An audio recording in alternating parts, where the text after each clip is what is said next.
고소의 전략입니다. 오늘도 장승철 소장과 함께 지금 명태균 게이트 어떤 방향으로 확산되고 있는지 정리가 될 수 있는 건지 아니면 용산의 침묵이 이어질 것인지 검찰 수사는 여기에서 흐지부지 쪽으로 가닥을 잡은 것인지 심층적으로 논의해 보겠습니다. 어서 오십시오. 안녕하세요. 자, 오늘 아침 보도 놀라셨을 텐데요. 뭐 돈이 1억 2천이 아니고 2억 2,700이다. 많이 늘어나기도 했고 전달하는 방식이 13차례 나누어서 전달했고 그러니까요. 또 금액도 2억 2,700이고 상당히 많은 금액이 공천을 원하는 사람으로부터 일단 전달됐다는 게 나왔습니다. 전례가 있습니까? 이런 정도면? 없죠. 완전 저건 사기고 저거는 공천 대가로 하게 되면은 정치자금법, 공직선거법 다 걸릴 것 같아요.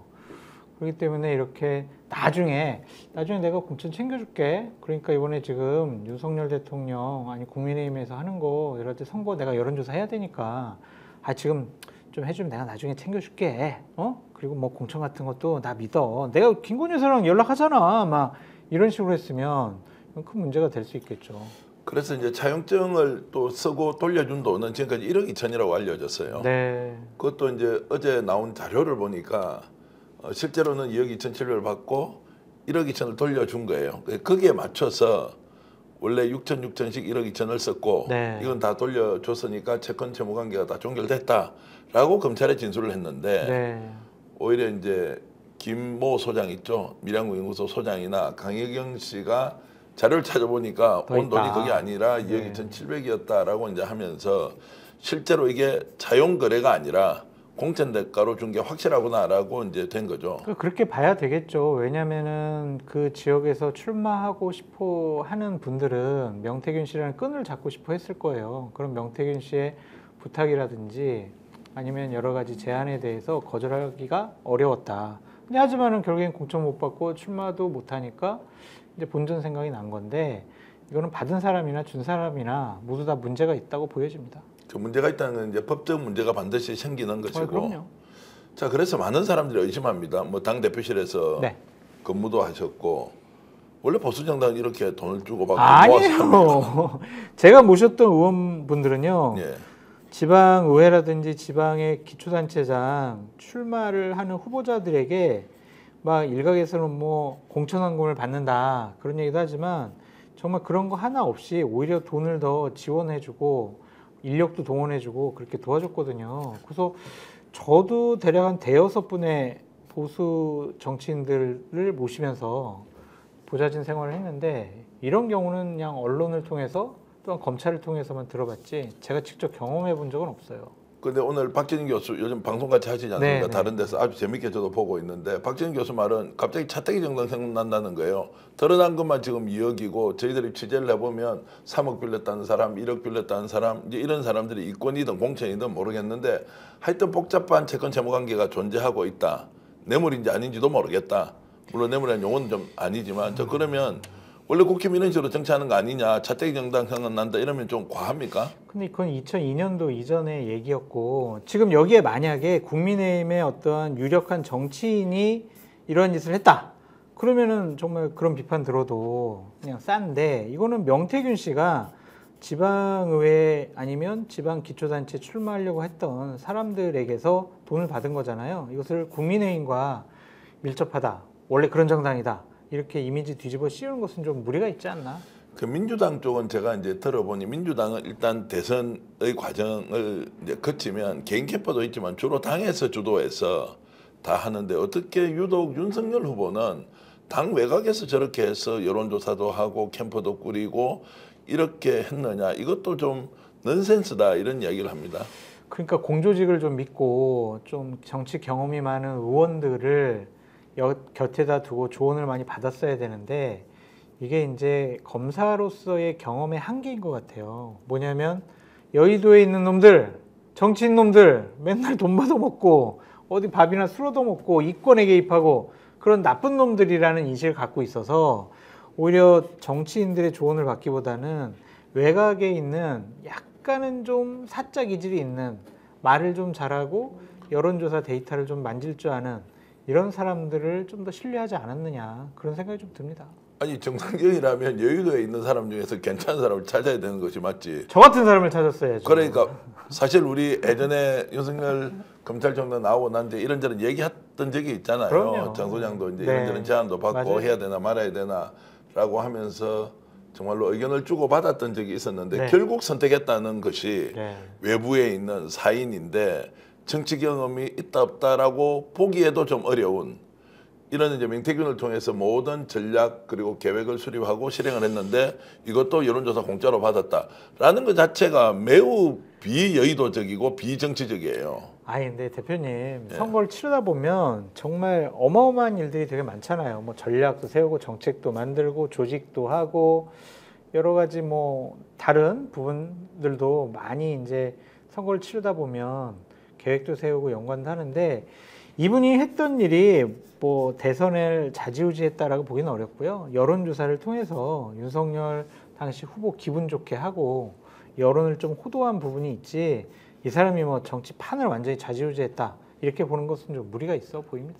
아니 그러면 대선 이후에도 이 사람이 계속 영향력을 행사해서 지방선거 공천에도 개입하고 그리고 보궐선거에도 직접 김영선을 주고 경남도지사 뭐 강원지사 이런 데도 영향을 미쳤으면 최소한 이번 22대 총선 전까지는 드러나진 않았지만 수없이 많은 일이 있었을 것이다 라고 보는 게 합리적이지 않나요? 어느 정도는 영향력을 미쳤다, 끼쳤다. 네. 그렇게 봐야지 뭐 이 사람이 전반적인 것을 큰 선거의 공천 구도를 세우고 그거대로 끼워 맞추는 식의 영향력을 행사했다라고 하긴 어려운 것 같고요.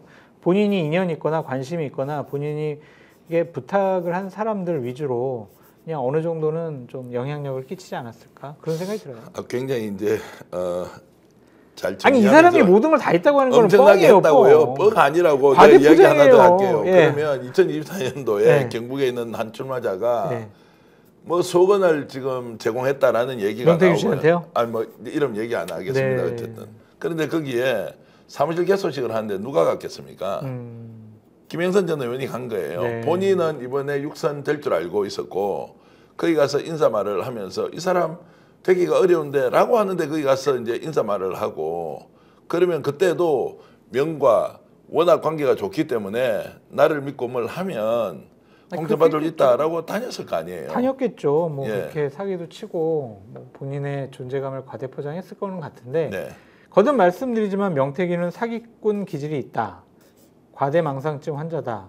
본인의 존재감을 좀 과대 포장해가지고 많이 자랑스럽게 얘기하는 부분은 있지만 이 사람이 공천 문제를 좌지우지했다라고 보기는 어려운 것 같아요. 자, 한동훈 대표 때문에 또는 이제 한동훈 비대위원장 시절에 그 공천관리위원장이 누구였습니까? 이제 고대 법대 교수였던 판사 출신 정영환 네. 교수가 공관위원장이었지 않습니까? 이번 이제 공천 관련해서 그러면 이번 22대 국회의원 공천 과정에서는 명의 노력을 하지 않았다 또는 로비를 하지 않았다 솔직하게 좀 얘기해 주세요. 많이 로비는 들어서. 했는데 예. 실패한 거죠. 실패했다. 왜냐하면은 김건희 여사를 통해서 여러 가지 공천에 영향력을 끼쳤는데 예. 한동훈 비대위 체제가 들어서면서 김건희 여사가 공천에 영향력을 발휘할 수 있는 구조 자체가 깨져버렸잖아요. 예. 그래서 이철규를 통해서 하려고 하다가 이철규 너는 뭐야? 그래가지고 이철규는 내 스텝 중에 한 명이다라고 한동훈 비대위원장이 얘기할 정도로 경고를 세게 줬잖아요. 예. 그리고 한동훈 비대위원장에게 저 김건희 여사가 문자를 막 보냈는데 그 5개 문자 말고 그 전에 문자는 공천 관련된 문제였을 거다. 근데 그거 계속 문자 보내니까 아 이거 답하면 안 되겠다라고 해서 김건희 여사와 관련된 공천 개입을 한동훈 대표가 끄는 건 맞는 것 같아요. 네. 많은 노력을 김건희 여사를 통해서 명태균 씨가 하려고 했지만 어쨌든 그건 실패로 돌아가지 않았느냐 네. 그런 생각이 듭니다. 뭐 실패했기 때문에 아무 문제가 없다는 아니, 그건 건 아니죠. 아닌데 그 과정에서 있었던 것 네.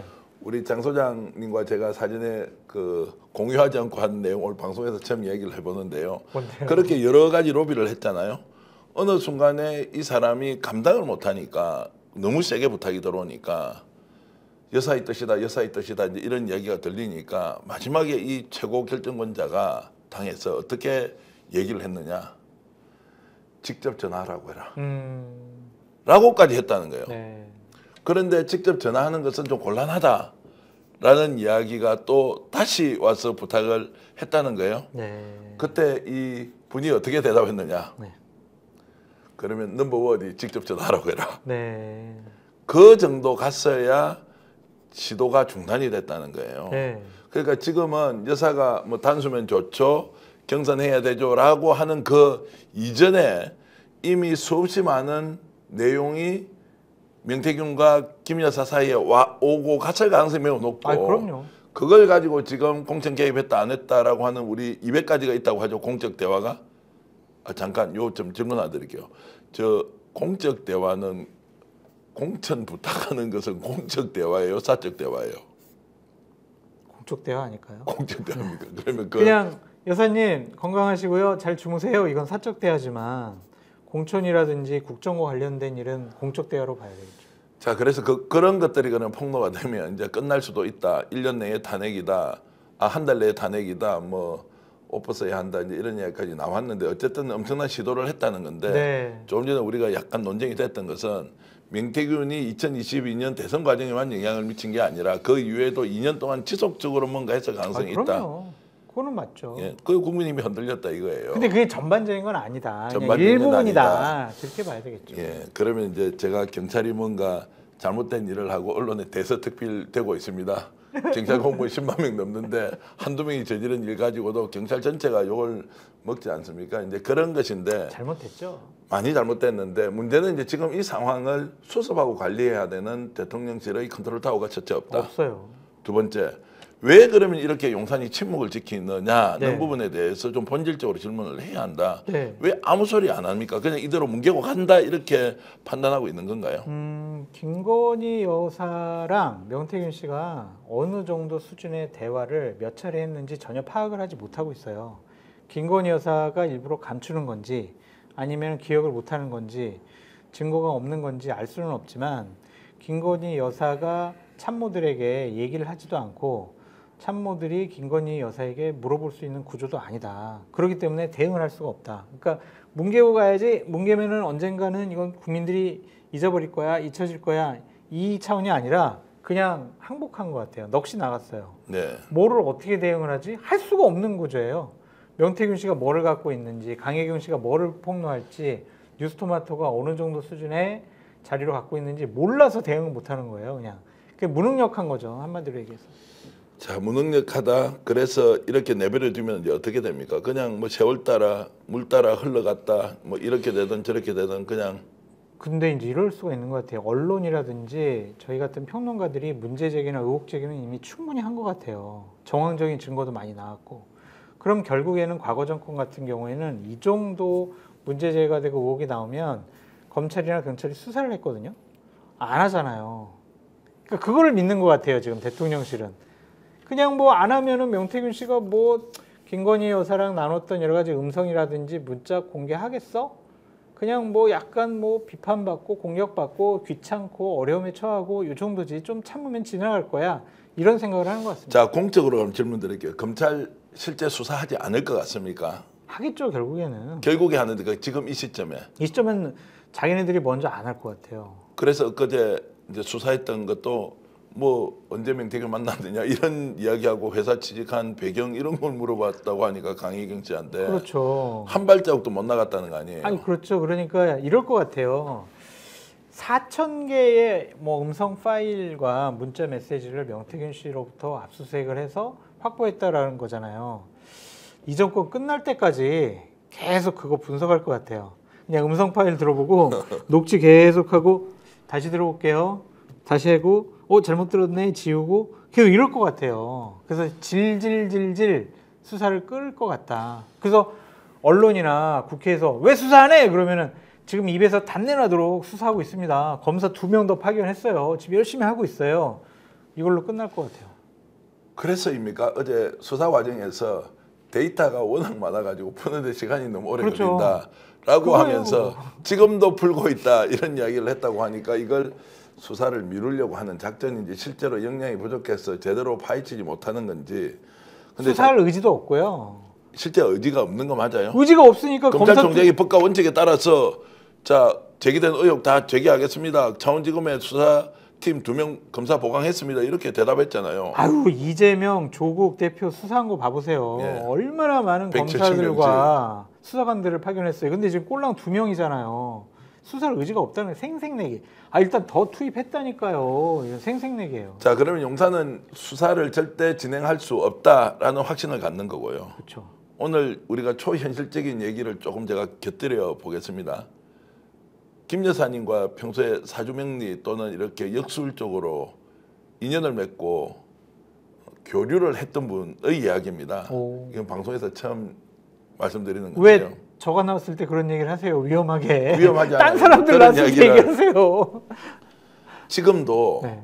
무너질 것이냐 무너지지 않을 것이냐는 것을 민심을 살피거나 또는 여론을 받들거나 정치적 구도에 대한 고민을 하지 않는 것 같아요. 안 무너진대요. 무당 운이 너무 좋대요. 지금도요? 그리고 대통령의 기운이 워낙 강해서 절대로 저 기운을 부러뜨릴 수가 없다. 장기전이다. 이런 인식을 할 가능성이 매우 높다. 그러한 점괘를 원한 거 아닐까요? 그래서 무당이나 역술인 선생이 그 입맛에 맞는 점괘를 보내준 게 아닐까요? 제가 좀 더 나가면 네. 방송 끝나고 따로 말씀을 드리겠는데 그래서 전체적인 상황이 어렵고 힘든 시기고 고난의 순간이지만 참고 지나면 무너지지는 않는다는 확신을 갖고 있다. 네. 이런 얘기를 제가 들었어요. 탄핵은 안 당한다. 임기 안 채운다. 당한다. 예, 그래서 장기전이다. 그렇게 했을 때 어떻게 버티고 갈 것이냐라는 생각까지 하고 있다는 것인데 정권을 출발할 때부터 중간 과정에도 그렇고 지금 이렇게 온 국민이 난리가 나 있는 상황에서도 어떻게 될 것인지에 대해서는 정무적인 판단이 아니라 역술적인 판단을 하는군요. 사주명리학은 굉장히 과학적이지 않습니까? 어떻게 보세요? 확률 게임이잖아요. 확률 게임이죠. 근데 지금까지 어쨌든 그분들 말대로 해가지고 대통령까지 됐으니까 그 사람들이 계속 맞을 거야라고 생각하는 게 맞나? 근데 지금 민심이 되게 안 좋잖아요. 흉흉하고. 그래서 저도 이 말씀을 이제 장 선생님과 함께 굉장히 조심스럽게 드리는 것은 허경영도 엊그제 나온 이야기 한번 보세요. 이게 말이 안 되잖아요. 허경영의 지지율을 5% 올려가지고 자 대선 후보 토론회 내보내서 이재명을 공격하겠다는 계획을 수립했다는 것이 어떤 정치평론가 정치전략가가 내놓을 수 있는 아닙니까? 사이비들이 할 수 있는 거죠. 실행했잖아요. 그런데 한 3, 4% 올라갔으면 5% 만들었을 거예요. 왜냐하면 지금 머니투데이 뭐 유사한 언론들이 다 여론조사 공표를 했지 않습니까? 그런데 하도 안 올라오니까 중간에 포기를 했는데요. 그런 여론조사 할 때 뭐 기왕에 오늘 이야기한 김에 좀 더 갈까요? 그 돈을 하시죠. 얼마를 받았겠어요? 미래항공연구소 명태균이가 허경영으로부터. 네, 그러네요. 뭐 그것도 이제 우리가 좀 따져봐야 할 부분인데 이게 황당하다, 너무 이상하다 이게 아니라 그 생각이 실행이 돼버리는 거예요. 그러고 실패를 하고도 또 원래 계획하고 있던 것들을 그대로 또 행동으로 옮깁니다. 이런 패턴을 받아들였다 또는 대통령 부부가 이해했다. 이제 이것 때문에 우리가 계속 정말로 옆길로 사는 것 같지만 그렇게 국정 운영을 하고 있었다는 거예요. 그러니까 정말 다시는 일어나서는 안 될 씻을 수 없는 범죄 행위죠. 만약 여론조사를 통해서 여론을 바꾸려고 하고 이끌어가려고 했다면 이것은 대한민국에 살 자격이 없는 사람이 아닌가 그런 생각이 들 정도예요. 단도직입적으로 좀 질문을 드리겠습니다. 자, 명태균이 바깥에서 이런 그림을 그리고 대통령 부부를 만나서 보고했다. 네. 이게 잘못됐습니까? 아니면 이걸 받아들이고 그럴 수 있겠네 한번 가봐라고 결정한 사람이 더 잘못된 겁니까? 그때 대통령 부부가 그것이 여론 조작 됐다라는 사실을 알고 봤을까요? 그거 같지는 않아요. 그렇죠. 네, 그냥 어쨌든 대통령 부부를 기분 좋게 해줘야지. 그리고 내가 원하는 선거 구도를 만들어야지라고 하면서 여론 조작을 했다라는 의혹을 받고 있는 명태균 씨가 나쁜 것 같아요. 근데 그때 한 번만 여론 조작을 했을까 그런 생각이 들어요. 왜냐하면은 과거에 내가 그렇게 여론 조작을 해가지고 성공을 해봤으니까 이번 선거에도 내가 이렇게 조금만 데이터 손을 만지면 여론을 뒤집을 수 있어, 상황을 바꿀 수 있어라고 생각을 하니까 그렇게 여론 조작을 하지 않았을까 그런 생각이 드네요. 그래서 저는 상습범이라고 생각하는 거예요. 누가 잘못됐냐고. 그러면 명태균이 명태균 씨가 잘못됐죠. 아니 대선 후보로 출마하는 사람이 네. 이런 자료를 분별심 없이 그냥 받아들이고 이 사람이 하자는 대로 가는 것이 그게 더 잘못된 거 아닌가요?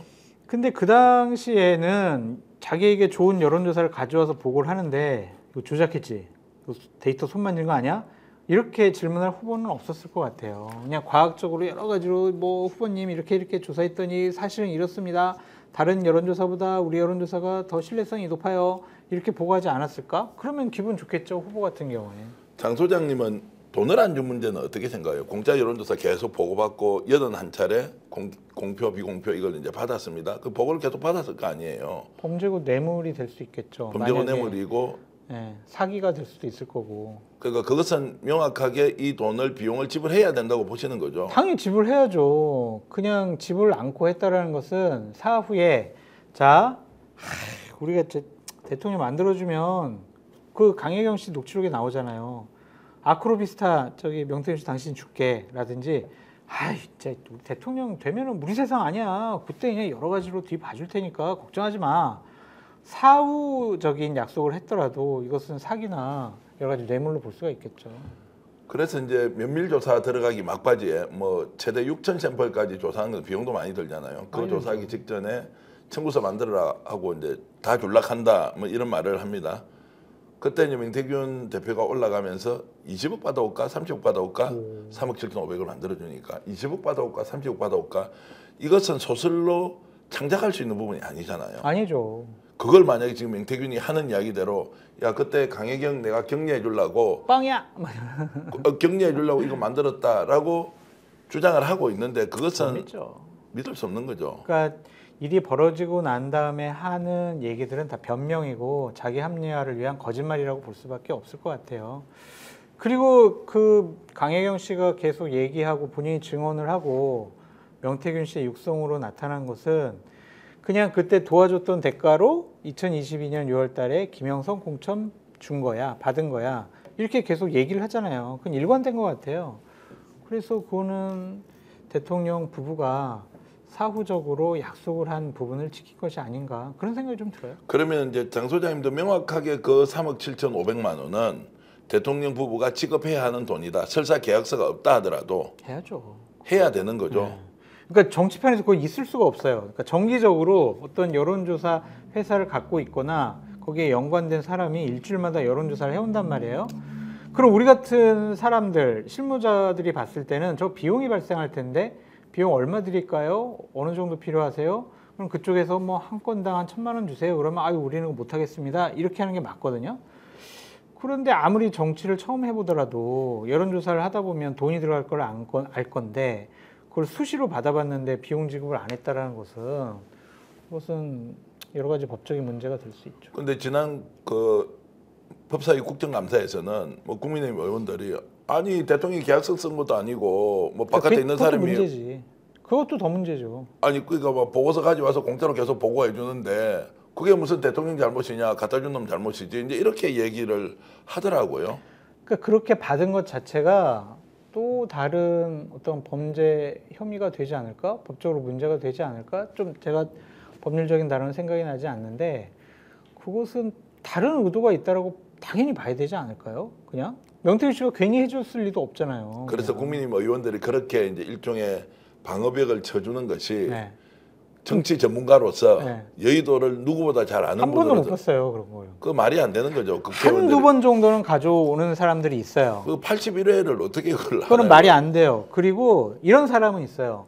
그냥 매주 여론조사 기관들이 자기네들이 어디서 의뢰를 받았든 자체조사든 여론조사 발표하잖아요. 네. 그 세부 데이터를 종합을 해가지고 분석을 해서 갖고 오는 사람은 있어요. 그런 사람들한테는 비용 줄 필요는 없어요. 그냥 예를 들면 특보 자리 하나 주고 여론조사 특보 해서 그냥 같은 소속된 일원으로서 비용 지불 없이 할 수는 있어요. 근데 이거는 조사를 해가지고 데이터를 만들어야 되는 거잖아요. 그럼 당연히 비용을 지불해야죠.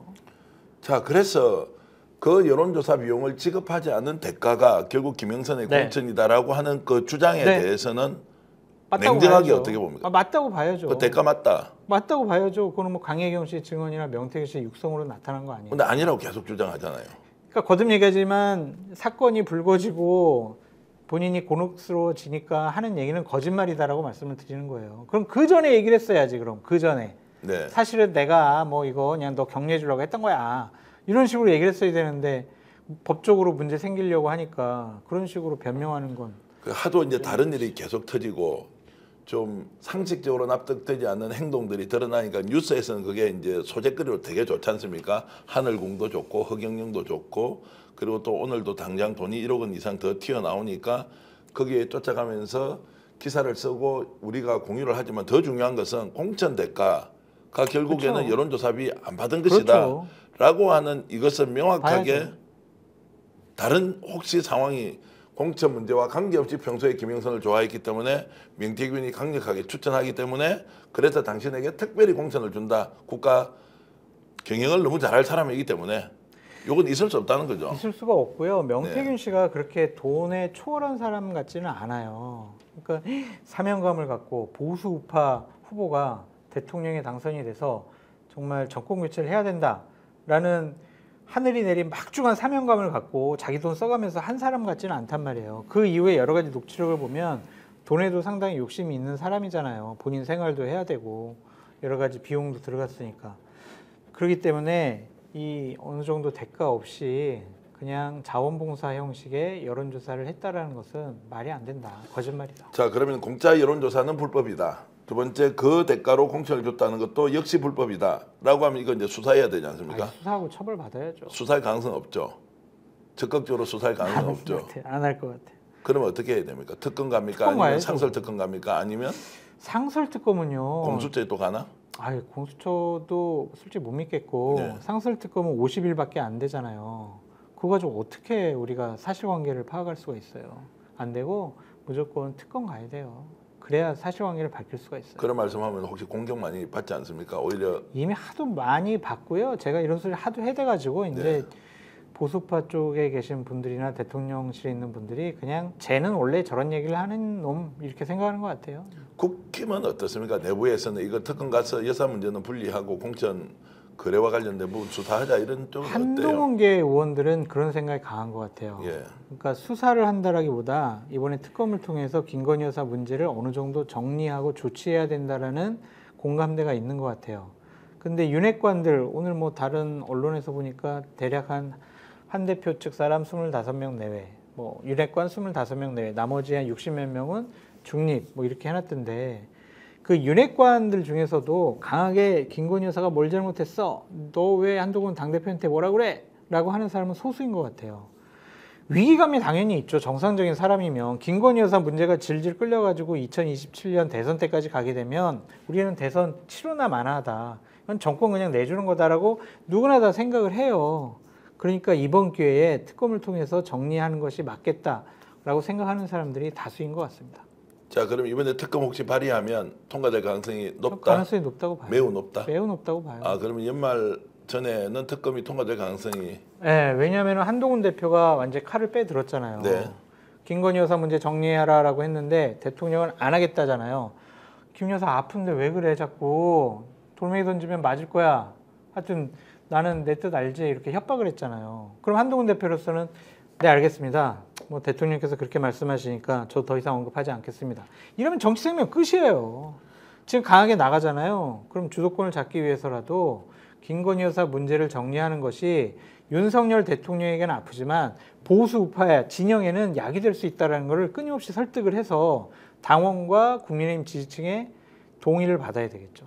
세력도 없고 특히나 캐릭터로 보면 용기도 없는 당대표가 어떻게 특검을 통과시키겠느냐라는 의심을 끊임없이 하고 있습니다. 이번에는 바뀔 수 있다? 20명의 의원이 있잖아요. 그래요? 그 20명의 의원도 거기서 나눈 얘기들을 들어보면 이건 정리하고 가야 된다. 추경호 원내대표 나쁘다. 그리고 밖에 나와서 몇몇 메신저들이 지속적으로 김건희 여사 문제는 정리하고 넘어가지 않으면 안 된다라고 얘기하고 있기 때문에 이번에 그러니까 민주당이 얘기한 13개 혐의를 통한 김건희 여사 특검 저 법안과 관련해서는 반헌법적이라고 이미 규정을 했기 때문에 통과시키기 어렵겠지만 민주당이 좀 수정안을 내거나 제가 봤을 때는 오히려 적극적으로 친한계에서 법률안을 특검안을 낼 가능성도 있지 않을까. 특검안을 냅니까? 아니면 물밑에서 조율을 합니까? 아니면 혹시 장 소장이 파악해보기로는 이미 물밑 접촉이 시작됐다? 아직은 정보는 없어요. 없습니까? 아직은 네, 저의 그냥 뇌피셜인데 몇 가지 방법이 있잖아요. 민주당이 다른 특검 법안을 내는 방법. 그러니까 여야 당대표 회담을 한다면서요. 그때 이건 우리가 도저히 못 받아요. 이거 빼고 좀 이렇게 좀 정리해서 올리면은 우리도 생각해 볼게요라고 할 수도 있고, 한동훈 대표가 몇몇 의원들한테 하라고 할 수도 있고, 개혁신당에 얘기할 수도 있고, 여러 가지 방법이 있겠죠. 합의가 가능한 특검 아니라면 통상적으로 공개적으로 합니까? 완전히 비공개로 합니까? 공개 비공개가 같이 섞여 있습니까? 아이, 비공개로 하죠. 비공개로 하고 있다. 비공개로 하죠. 곧 이제 양측에서 대리인들이 나와서 조정을 할 가능성도 있다. 당대표 회담을 하게 되면 의제 조율을 할 수밖에 없잖아요. 가장 큰 의제는 김건희 여사 특검이에요. 이 부분에 대한 어느 정도 합의를 뭐 발표하지 않더라도 낼 수밖에 없는 문제라고 보여지거든요. 오늘 고소의 전략에서 장성철 소장님으로부터 정말로 특검이 예상 밖으로 빠른 속도로 진행될 수도 있다, 이런 말씀은 처음 하시는 것 같고, 왜냐하면 한동훈 대표도 얘기를 하잖아요. 이재명 대표가 11월 15일, 25일 날 1심 판결을 받기 전에 김건희 여사 문제는 어느 정도 정리해야 된다. 1차적으로 특별감찰관 딱 던졌는데 미적미적 한단 말이에요. 그러면 그 다음에 할 수 있는 행보는 뭐예요? 한동훈 대표가 뒤로 물러나면 이거는 당대표로서 자격이 없는 거고, 그러면은 보다 더 센 특검 법안을 통해 가지고 정리하고 싶어 하겠죠. 명확하게 11월 15일이라고 지정했으니까 그 뒤부터는 전면전이다, 이렇게 해석하면 과합니까? 아유, 특검 법안이 만약에 제출되거나 동의가 돼가지고 통과되면 전면전이죠. 그러면 혹시라도 분당 사태까지 갈 수 없어요, 있다. 그건 안 되는 거죠, 분당. 그냥 내부에서 헤게모니 싸움 할 것 같아요. 네. 그러니까 네가 나가라라고 손가락질 할 것 같아요. 그렇게 보면 지금 용산이 완전 궁지에 몰려서 네. 싹싹 빌어도 될까 말까 하는데, 대통령의 태도는 탁 이래가지고 주머니에 손 꽂고 완전히 너 왜 왔어? 야, 문제가 있으면 증거하고 자료 가져와봐. 그거 검토할게. 이렇게 하면서 윽박지르고 정말로 확 눌러버렸잖아요. 그런 용기는 어디서 나옵니까? 원래 성격인 것 같아요.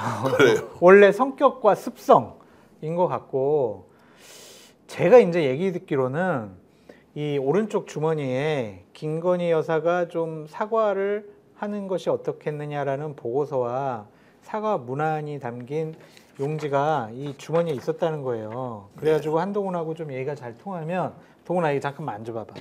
그러면은 우리가 좀 준비했는데 건희가 요 정도로 좀 사과하고 좀 뭐 지방으로 요양 보내고 요 정도로 하면은 어떻겠냐, 여기 좀 문구 좀 봐봐, 이렇게 논의를 할 생각도 있었다고 하더라고요. 대통령이요? 예. 네. 그런데 이제 한동훈 대표가 처음부터 막 세게 나가고 얼굴도 울그락불그락 하니까 이것은 그냥 사과하면은 거의 특검 가자는 분위기인데 이거 안 되겠구만.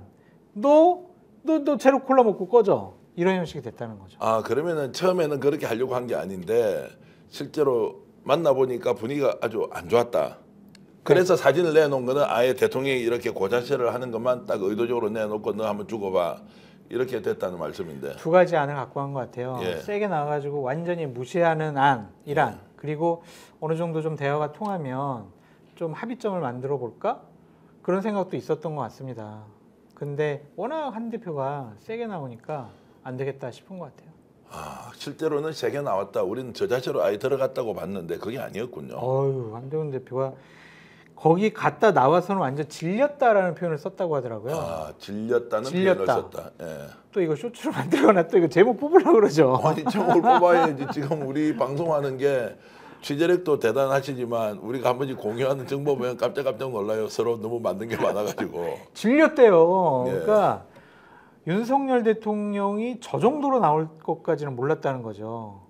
자기가 그래도 검사 시절에 가서 막 얘기하고 잘못했다고 하면 알았어, 아이 네가 알아서 해라, 그래 봐, 내가 널 믿지 뭐, 이랬는데 이번에는 너 입담으로 너 잘못됐어, 완전 벽에다 대고 얘기하는 것 같아가지고 완전히 질려가지고 지치기도 하고 당황하기도 하고 황당하기도 하고 완전히 멘붕 상태였다. 그래가지고 기가 처음에 팍 죽었다는 거예요. 네. 그런데 다음날 딱 일어나가지고 조중동 사설 보고 거기에 댓글 보니까 야, 내 편이네, 내가 세게 나가도 되겠네, 그렇게 결심했다는 겁니다. 야, 정말 중요한 지적인데 제가 실제 검사장 출신 법조인한테 한번 들었는데요. 본인이 검사장 시절에 한동훈 차장 검사나 부장 검사 중에서 고참일 때요, 자기가 수사한 내용을 다 이렇게 가지고 온대요. 네. 가지고 오면 논리적으로 딱 설명을 하는데 아, 이거 수사하면 안 되겠다라고 하잖아요. 그 다음날 바로 짐을 싸버린대요. 네. 그 정도로 본인은 확신을 가지고 보고를 하는 스타일이어서 한동훈 검사가 뭘 가지고 오면 간부 선배들은 아주 신중하게 얘가 짐을 싸고 가지 않도록 할 정도로 네. 조절해야 한다는 이야기를 제가 직접 들었거든요. 네. 근데 이번에 대통령한테 찾아가서는 아예 본인이 뭘 하겠다라고 설득을 했는데 도저히 대통령이 받아들일 수 없는 상황까지 갔다. 그렇죠. 빨간 파일 들고 갔잖아요. 예. 본인 잊어버릴까봐 다 들고 가지고 다 주고 왔는데 대통령이 벽창 오니까 이건 대화가 안 된다. 이제는 완전히 윤석열 대통령에게 기대할 게 없다. 이제는 끝이다. 그렇게 결심한 것 같습니다. 그래서 이제 그게 깨지면 결국 특검으로 가는데 한동훈 걔는 이제 나서서 한 20명 정도가 이제 똘똘 뭉쳐서 특검으로 그냥 가버리면 윤석열 대통령은 돌아올 다리를 그냥 폭파시킨 거잖아요. 그러니까 지금 감정이 호소잖아요. 아니 그래. 돌을 그런데 맞아도 키를 갈게요. 막 이러잖아요. 그러면 지금도 제가 사주명리 학자한테 들었던 그 이야기로 대통령실은 별일 없을 거다. 임기는 끝까지 채운다라고 혹시 생각할까? 설마 그걸 믿을까요 지금?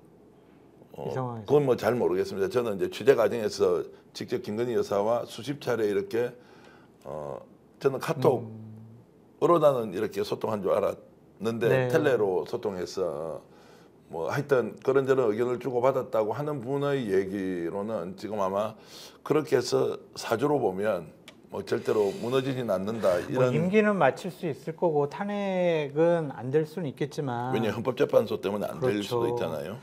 그런데 저렇게 지지율이 낮으면 완전히 식물 대통령 아니에요? 네. 단세포 대통령이 뭘 할 수 있겠어요? 국정 운영할 수가 없어요. 그래도 임기는 채울 수 있잖아요. 월급도 나오고 외국도 나가고.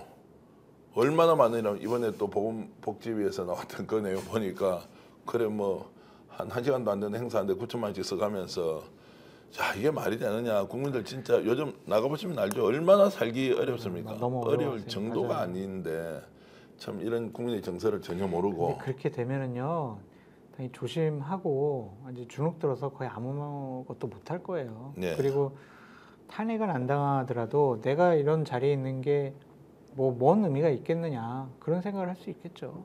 그래서 이제 개헌을 던져서 임기 단축하는 하야를 통해 가지고 개헌 통해서 대통령을 새로 뽑는 그런 것도 정치적인 묘수로 생각할 수 있겠죠. 평소에 강조하시지만 저도 이제 국민의힘에서 차세대 주자, 네. 자기 대권 주자가 확실히 좀 나오면 그나마 정리라도 될 것 같은데 그것도 없고 선거도 또 없습니다. 그러다 보니까 더욱더 지지분한 상태에서 민생은 도탄에 빠지고 국민은 분노는 끌어오르는데 해소할 수 있는 자 수단은 전혀 없다. 없어요.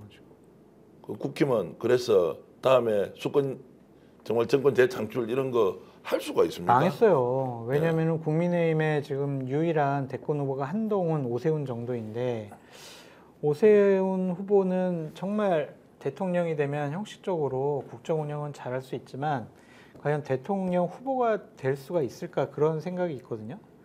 그러니까 많은 사람들에게 막 흥분시켜가지고 열렬한 지지를 받는 건 좀 부족하잖아요. 매니아층이 없단 말이에요. 처음에 경선할 때 후보가 될 때는 매니아층이 정말 필요한데 한동훈 대표는 이미 생긴 것 같아요. 위드훈이라는 집단이 생긴 것 같은데 오세훈 시장은 서울시장 하고 있지만은 그게 없어요. 팬덤이 없어요. 그래서 후보가 될까? 그러면 한동훈밖에 없다. 그런데 제가 이제 뭐 한동훈 대표를 지지하고 싶어도 또 검사 출신 대통령 뽑을 거야? 이게 말이 돼? 윤석열 시즌2 아니야. 백전백패죠. 술 안 먹는 윤석열 아니야. 그 뽑을 거야 라고 하면은 저도 자신이 없어요. 네. 저도 보수파 후보를 지지하긴 하지만 한동훈 또 뽑아야 되나? 손이 안 갈 것 같아요. 네. 저도 그 정도인데 한동훈 대표가 만약 후보가 된다면 쉽지가 않겠죠. 그럼 여의도에 있는 나름의 전략가들이 차세대 주자를 빨리 좀 키우자.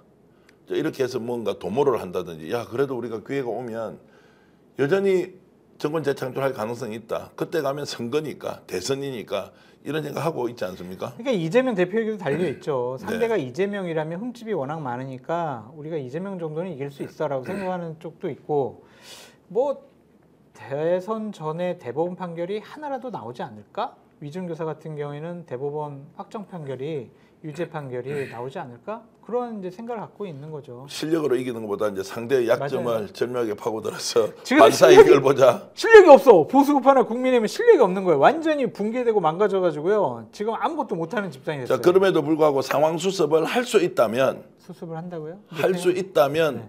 누가 할 수 있습니까? 없어요 지금. 난장판이 될 수밖에 없어요 그냥 지금. 누가 오더라도 지금 큰 어른이 없잖아요. 보수파 김종인 진영에. 전 위원장, 아예 안 돼요 이제. 김무성 전 대표. 안 돼요, 안 돼.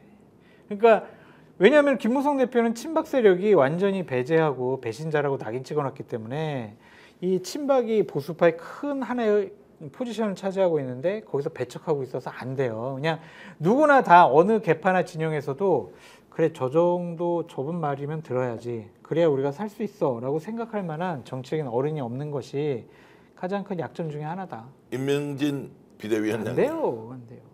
김병준 전 비대위원장 이런 분들도 지금은 수습할 수가 없다. 없어요 지금. 수습할 사람이 없어요. 그래가지고 참 그게 큰 문제다. 그래서 백가쟁명식으로 그냥 너나 누구 없이 그냥 다 그냥 튀어나올 것 같다는 생각이 좀. 그런데도 왜 민주당과 국민의힘은 정당 지지율 차이가 별로 나지 않죠? 이건 뭡니까? 이재명 대선 후보는 뭐 더블 스코어인데 정당 지지율 차이가 별로 나지 않는다. 또 민주당이 특별히 잘못한 것도 없는 것 같은데. 민주당을 대안 세력으로 아직까지 좀 인정을 못하는 국민들이 많지 않을까라는 좀 생각이 들고요. 결국에는 이재명 당대표에 대한 경쟁력과 도덕적인 윤리적인 또 법률적인 약점이 과연 이재명 대표가 대선에 출마할 수가 있을까? 그리고 저렇게 흠집이 많은데 대통령이 될 수 있을까? 경쟁력이 있을까? 그런 의구심이 있어서 그냥 관망하는 것 같다. 마지막 이 발언하고 나서 이제 댓글로 엄청나게 비판이 올라올 것 같은데. 장성철 빼라, 죽여라. 아닙니다. 그래도 뭐 들을 이야기 워낙 많고 여러분들 저는 장성철 소장이 갖고 있는 생각 늘 존중하고요. 또 우리가 균형감 있게 또 문제를 다루어서 들어야 한다라는 게 저는 뭐 불변의 소신이고요. 너무 저 미워하지 마시고요. 보수파 쪽에서 그런 생각도 갖고 있는 사람들이 있다.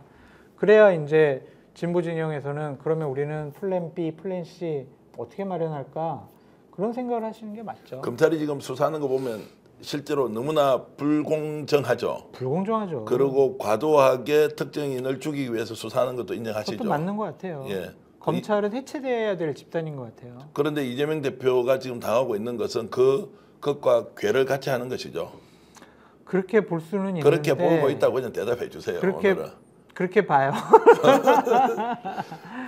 억울하겠죠. 왜냐하면 억울할 정도가 아니지. 김건희는 왜 진짜 대면 조사 한 번 하고 그냥 모든 걸 다 클리어 시켜준 게 맞냐 그게. 그러면 조국, 이재명 이 두 분들은 이씨 뭐야 나만 억울하네 이 나쁜 놈들 당연히 그런 감정이 나오죠. 이번에 검찰총장이 국회 나와서 하는 답변 보고 저는 절망을 해서 정말 낭떠러지로 떨어지고 싶더라고요. 왜냐하면 어떻게 저런 상황에서 저렇게 법과 원칙에 따라서 수사를 하겠다고 국민 앞에서 얼굴색 하나 그리고 또 인상은 좋아요. 그렇게 하는 걸 보니까 야 저게 바로 가면이구나 이런 생각을 했는데. 가면이고 거짓이죠. 예. 자 그러면 그래도 민주당이 정권을 못 잡을 수 있다 아니면 민주당이 압도적 우위로서 정권을 잡을 것이다. 현재로서는 2027년 대선의 시대 정신 화두와 시대 정신은 정권 교체가 될 수밖에 없을 것 같아요. 윤석열 정권에 대한 워낙 국민적인 실망감이 높기 때문에 보수 우파는 어찌 보면 후보 자체를 못 낼 가능성도 있어 보인다. 뭐? 또 니들 찍어달라고? 할 말이 없어요. 저 같은 평론가가 보수 우파 후보를 방어하려고 해도 솔직히 자신이 없어요.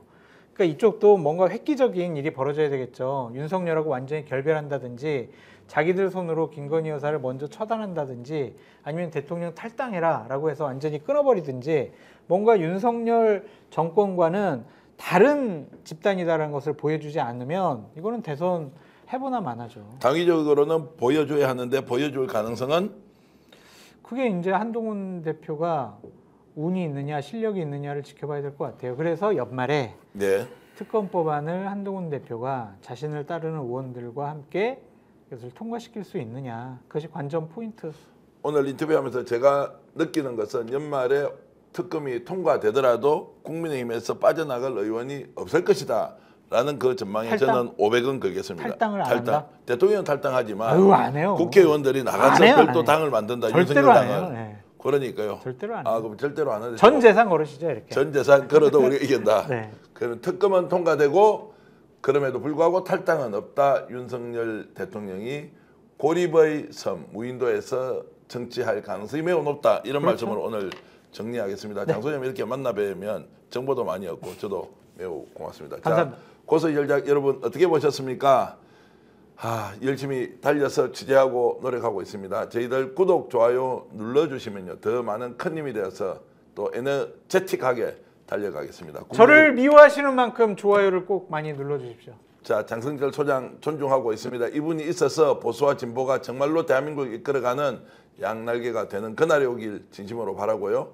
대한민국과 미국, 캐나다, 호주, 일본, 오스트레일리아 그리고 베트남, 독일, 뉴질랜드 다 1% 이상씩 보고 있는 분들입니다. 하루에 네. 이제 한 13,000분 이상이 네. 이제 조회를 하고 계신데요. 하루에 한 13만 회 정도가 해외에서 이루어지고 있습니다. 예, 그렇게 네. 많은 분들이 보고 계시니 자, 여기는 미국의 어디입니다. 시카고에서도 연락이 오시고요. 네. 캐나다 몬트리올에서 오시고 독일에서도 이제 베를린에서 이렇게 올려주시는 분도 계신데요.